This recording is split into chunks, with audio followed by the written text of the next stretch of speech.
I came back to Thornhill Estate on a Tuesday. My car was full of boxes and bags. I had been working in Singapore for 6 months, and now my work was finished. I thought coming home would feel happy and peaceful. When I reached the big front gate, I tried to enter the code. I typed it once. Nothing happened. I tried again. Still nothing. I tried one more time, slower, thinking maybe I made a mistake. The gate stayed closed. I sighed and called my sister Claire. "Claire," I said, "the gate code is not working." There was a short silence on the phone. Then she said, "The code has been changed." I paused. "Why would you change it?" "We need to talk," she replied. "Can you meet me tomorrow for coffee?" "I'm outside the gate right now," I said, "with all my things in the car." Another pause came. "Fine," she said. "Wait a minute." After a short time, the big gate slowly opened. I drove inside the estate. I knew this road very well. I had walked and driven here since I was a child. Big oak trees stood on both sides like quiet guards. I passed my mother's old fountain, which still flowed with water.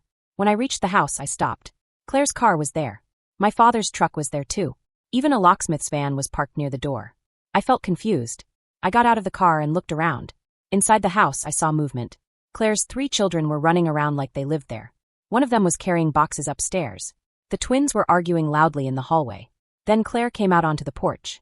She looked calm, but her face was serious. "You changed the gate code," I said. "We needed better security," she answered. "You did not tell me," I said. "You've been gone for 6 months," she replied. I started walking toward the house, but Claire stepped in front of me. "We should talk outside first," she said. "Why?" I asked. "Because we need to talk about everything," she said. At that moment, my father came outside. He looked tired but calm. "Olivia, you're back," he said softly. "Yes," I said. My work contract finished on time, but I could feel something was wrong. I looked at him and Claire. "What is going on here?" I asked. Dad looked down. Claire crossed her arms. "We've been talking about the estate," she said. "What about it?" I asked. "About what makes sense for the family," she replied. Just then, I saw the locksmith at the front door changing the lock. I stopped walking. "Why is there a locksmith here?" I asked quickly. "We are updating security," Claire said. "And why are your children running around inside like this is their home?" I asked. "Because we are moving in," she said. "Moving in?" I repeated.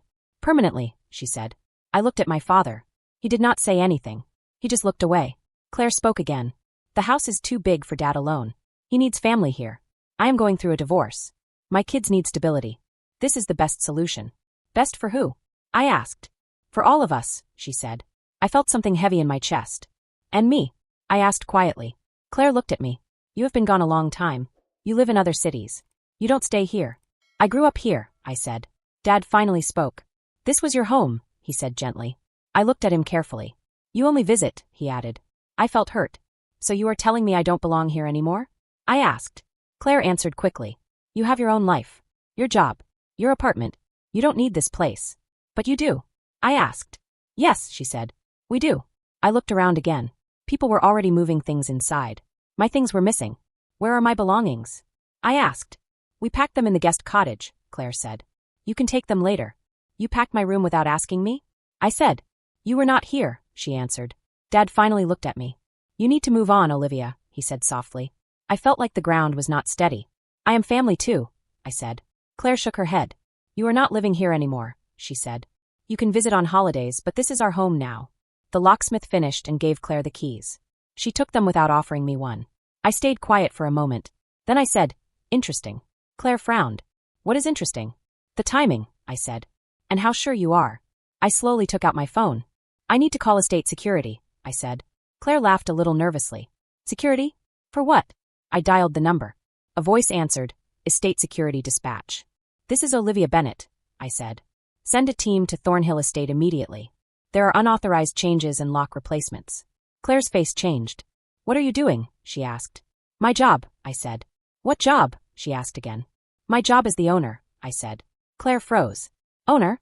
Dad owns this house." "No," I said quietly. "I do." The dispatcher spoke again. "We show you as the primary owner. Do you want law enforcement?" "Not yet," I said. "Just send your team." A few minutes later, 2 black security vehicles came up the driveway. Dad walked outside again, looking worried. "Olivia, what is happening?" he asked. I looked at him calmly. "When did you last pay the property taxes?" I asked. He blinked. "Claire handles that." I turned to Claire. "When did you last pay them?" I asked. She did not answer. That silence told me everything. "I have been paying them for 5 years," I said. Everyone went quiet. Every year, I continued. All the taxes. All the insurance. All the maintenance. Everything. Claire shook her head. That's not possible. It is possible, I said. Because I have been doing it. Dad looked shocked. But the estate account paid for everything. That account ran out years ago, I said. I kept everything going. The security team stepped out of their cars. A leader walked toward me. Ms. Bennett, we are here for your request, he said. I nodded. They changed the locks without permission. He looked at Claire and Dad. We will need to reset all access, he said. A woman with a tablet checked records. Then she said, the property is registered under Olivia Bennett. There is also a life estate for Robert Bennett. Dad sat down slowly on the steps. A life estate? He said softly. Yes, I said. It means you can live here forever. No one can force you out. You are safe here. Dad looked confused. So I can stay? Yes, I said gently. Always. But I don't own it, he asked. No, I said. I do. Claire looked angry and upset. This is not fair, she said. You tricked him. I did not trick anyone, I said calmly. Everything was legal. Mom planned this carefully. Dad lowered his head. I didn't understand the papers. You were supposed to be protected, I said. Not worried.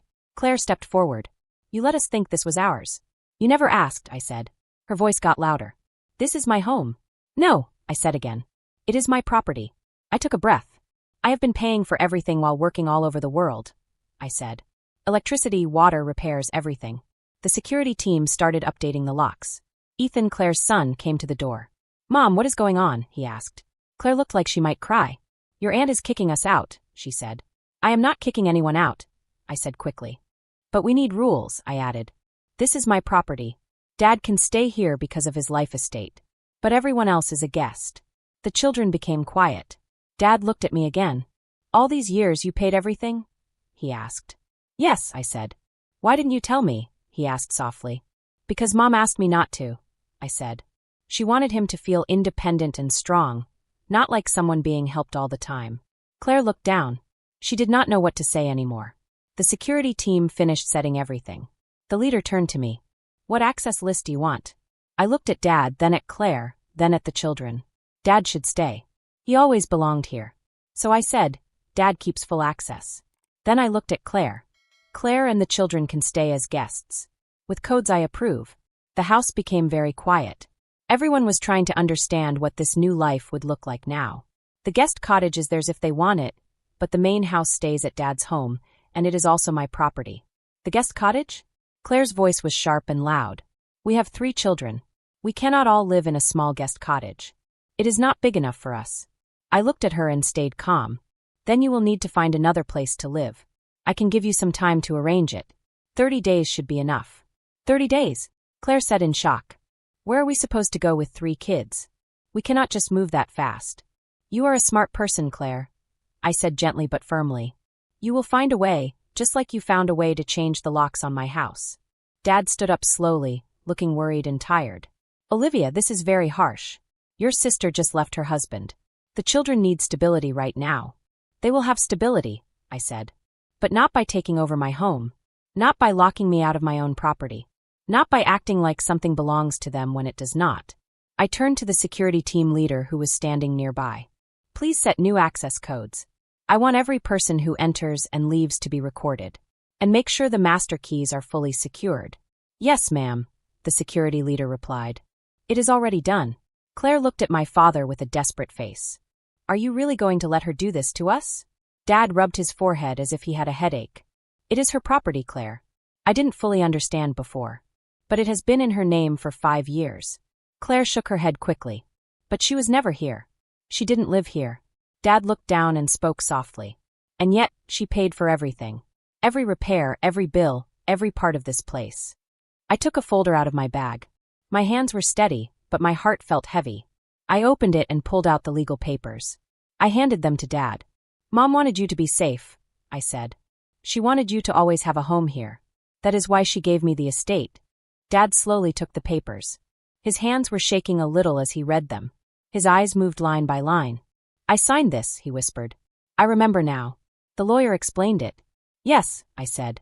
Mom did it so you would never lose your home. You can live here for as long as you want. That is your right. That was always her plan. I looked at Claire again. But you cannot come in and change locks or take over the house. You can visit, But this is not your property. The children had come closer now. They were standing quietly, confused. They did not understand why the adults were arguing. They only knew something had changed. I softened my voice when I looked at them. The guest cottage is actually very nice, I said. It has 3 bedrooms, a kitchen, and a living room. You will be comfortable there. Claire wiped her eyes quickly. She looked hurt and angry at the same time. I thought this was family property, she said. I thought we all shared it equally. I shook my head slowly. Family does not always mean equal ownership, I said. It means love, care, and respect. But I did not get respect. My locks were changed. My things were moved. I was told I didn't belong in my own home. Dad handed the papers back to me carefully. I am sorry, he said in a quiet voice. I should have asked more questions. I should not have just believed everything was fine. You were grieving, I told him gently. You trusted Claire to help you. That is not foolish. That is just human. Claire started gathering her children. Come on, she said softly. We will go to the cottage. The children looked unsure. One of them asked, Can we still use the swimming pool? I nodded. Yes, I said. You can use the pool and the garden. You can still have dinner with Grandpa in the main house. But you will sleep in the guest cottage. They slowly walked away with Claire, carrying small bags and looking confused about everything that had happened. After they left, the big house felt quieter. Dad and I sat together on the front steps. The evening air was soft, and the security team was finishing their work in the background. I feel like a fool, Dad said after a long silence. You are not a fool, I replied. You are someone who trusted the wrong situation while you were sad. That can happen to anyone. I thought you didn't care about this place anymore, he said. Claire made me believe that. I always cared, I said. I just cared from far away. I worked, I traveled, but I still paid for everything so this place would be safe. He sighed deeply. I didn't understand the truth. I looked at him kindly. Now you do. He turned his head toward me. Will you stay now that you are back? I thought for a moment. I thought about my life in the city, my work, and how I had built a life away from this house. Sometimes, I said honestly, I will come and go, but I will always make sure everything is taken care of. You will never be left alone or unsafe here. He nodded slowly. Your mother was very smart, he said. She was, I agreed softly. She knew how to protect the people she loved. We sat quietly for a while. The house looked peaceful from the outside, but I knew many changes had happened inside. Through the window, I could see rooms that Claire had changed. New furniture was in the living room. The curtains were different. One room that used to be quiet and personal had been turned into a children's play area. I walked inside with Dad. My footsteps echoed slightly on the floor. Some of these changes are okay, I said after looking around. If they make life more comfortable for you, they can stay. But big changes like this should always be approved by me first. Dad nodded. I understand. We walked slowly from room to room. I could see where things had been moved without asking.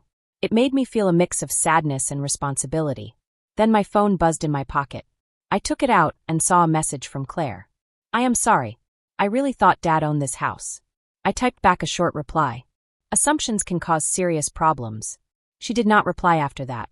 I stood in my old bedroom for a long time. Boxes of my things were stacked there.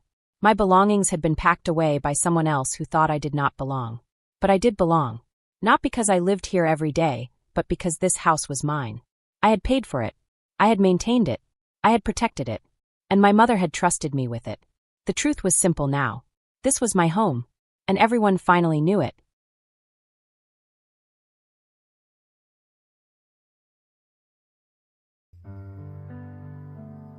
अंधेरी दीवारों में खुद को ढूंढता हूँ मैं ये जो दिन सहाने थे उन्हीं को सोचता हूँ मैं तुम्हारे बिन ये मौसम भी बड़ा बेसर्द लगता है दिल का हर एक कोना अब बहुत ही दूर भरता है अंधेरी दीवारों में खुद को ढूंढता हूँ मैं ये जो दिन सुहाने थे उन्हीं को सोचता हूँ मैं तुम्हारे बिन ये मौसम भी बड़ा सर्द लगता है दिल का हर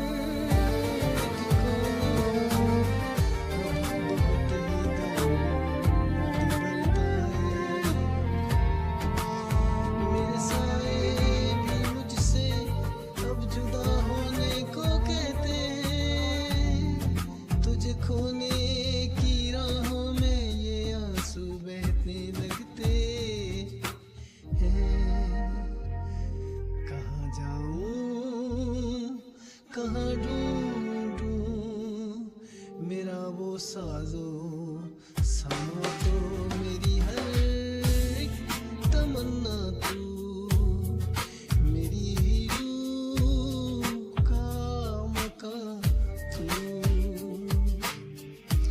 लकीरों में नहीं लिखा जो तुमने ख्वाब देखा था, वफा की इस कहानी में फकत एक गम ही लिखा था। सितारों से भी पूछता है पता तेरा कहाँ होगा, मगर खामोश है दुनिया, कहाँ मेरा जहाँ होगा। बस एक बार मुड़ के देख ले मेरी बेबसी की सूरत, मुझे है आज भी तेरी वफा की सख्त जरूरत।